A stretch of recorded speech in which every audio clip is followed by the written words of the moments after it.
What is up, guys? If you didn't notice, I'm in the garage and you can hear the heater. That time of the year, it's pretty cold out, so I had to throw the heater on.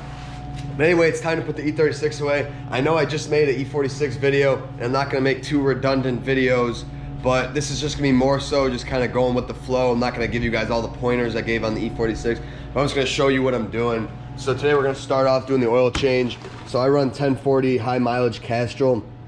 I actually run this in every single one of my BMWs that has a M50, S52, whatever. I don't run in the E46 and I don't run it in like M20 or M30 cars, but all the E34s get it, the E36s get it.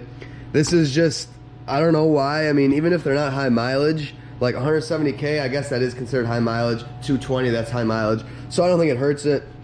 I like this stuff. 1040 is the weight that these things are good for around here. So I run that. Got my mile filter, and then had to get some more fuel stabilizer. Today I'm just doing the oil change. Yes, if you're wondering, to get a jack under this car, I gotta take off my front bumper and drive it up on wood. There's absolutely no other way I'm gonna get this thing up in the air, even with a ton of wood, which I don't have enough of, so. Gotta put it up on the wood and take the bumper off. That's why this bumper, if anyone's ever wondering, the crash bar stays on the car. It's bolted up. The bumper literally just slides over the crash bar. So yes, nothing technically holds on the bumper, but when you're driving, the wind's pushing it into the car. Unless you're going 100 miles an hour in reverse, I don't think anything would ever catch it to bring it off. And that makes it easier if I'm going up, you know, something steep, if the bumper needs to like kind of slide off so you don't destroy the bumper. Yeah, it's definitely time to get tires for this thing. I've been putting this off for basically since I got it. These were pretty worn when I got them. You can see I got some pretty gnarly camber wear. So technically I could flip these, but I don't know if that'll even be worth it. The rears are, I think, worse than the front. So definitely on the list for before next season.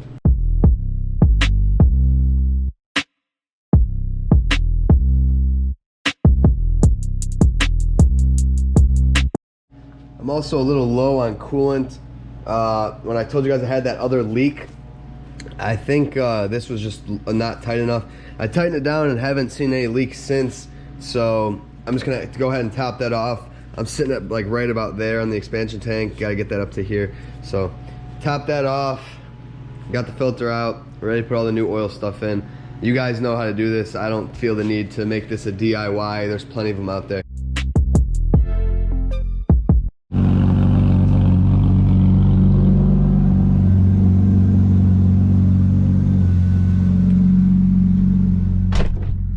Now we're going to get gas.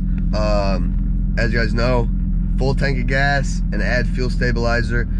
Some people say, you know, it's not necessary for, you know, 4 or 5 months, but I do it anyway just to be safe. I've always put it in my cars, never had issues, so that's what I'm gonna go do now.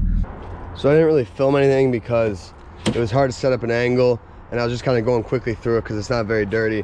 But I finished up the interior, so I cleaned and conditioned the seats, front and back, vacuumed it, pulled out the floor mats, and then just wiped down all the upholstery and stuff with a interior detailer. So this is nice and clean inside. That's one thing that's done, and now it's time for the wash. These are what I stored on, some trashed M contours and a freaking donut, because I don't have a full set. These are going on here. Wait till you guys see that. It's pretty comical how disgusting it is. But yeah, I'll time lapse the wash for you guys, and then film doing the rest of the stuff.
So now we're back on these hideous stocks.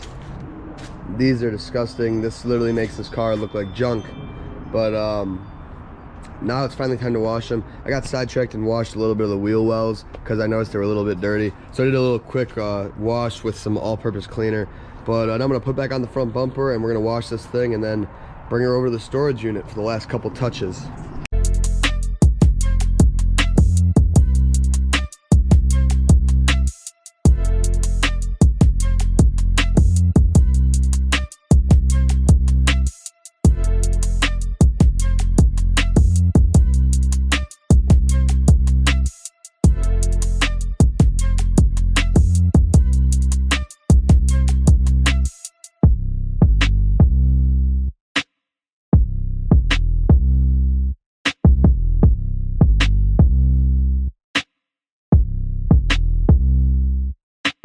And we're all done washing it, drying it.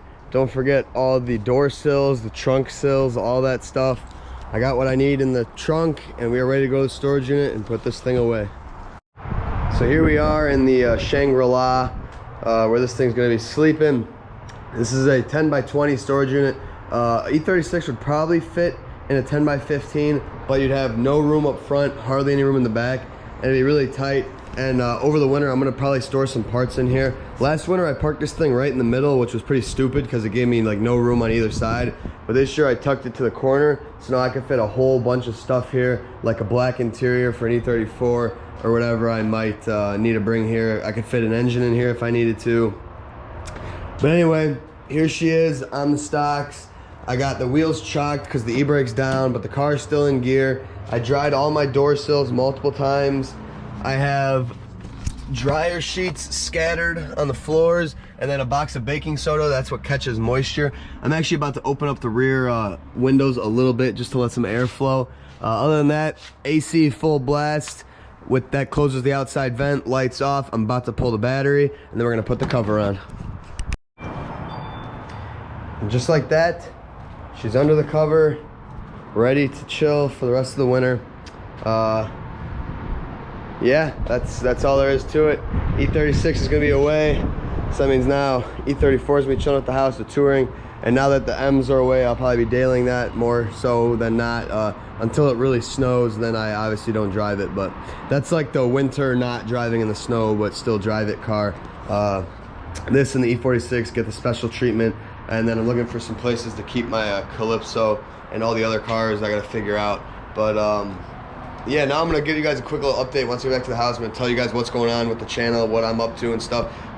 And yeah, I'll see you guys then. All right, so as I was saying, I'm gonna give you guys a little update rundown. I know lately I've been posting a lot of videos that aren't necessarily series videos, like the 5 things I love, 5 things I hate, the cost to own and stuff. And really, those videos were more focused on the M3s because I knew winter was coming and I knew those would be put away. And I wanted to have content lined up for those to keep posting while those aren't here.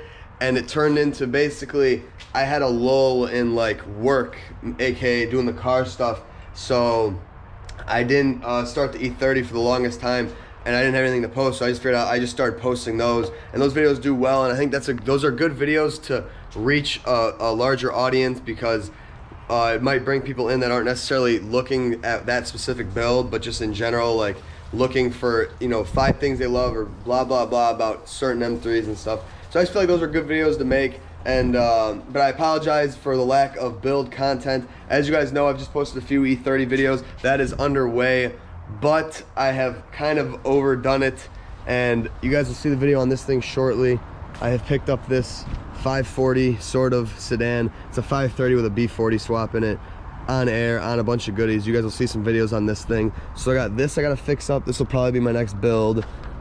I gotta put the Bel Air away, and then obviously down here I have the Calypso parts car that I gotta strip for this swap, and then I have the black sedan that, as of posting this video, I don't think I've showed that car on the channel. I've showed it, but I haven't done any work on it. That is basically a 3 or 4 part series of me getting that thing ready for a winter dailying. It's me getting it basically ready to drive to get me through the winter. So all those videos will come out soon. Steam cleaning it, doing, getting it running, getting it driving, blah, blah, blah. So I got that whole series coming out. I got the 540-ish series coming out, and I have the E30 stuff that'll keep on going.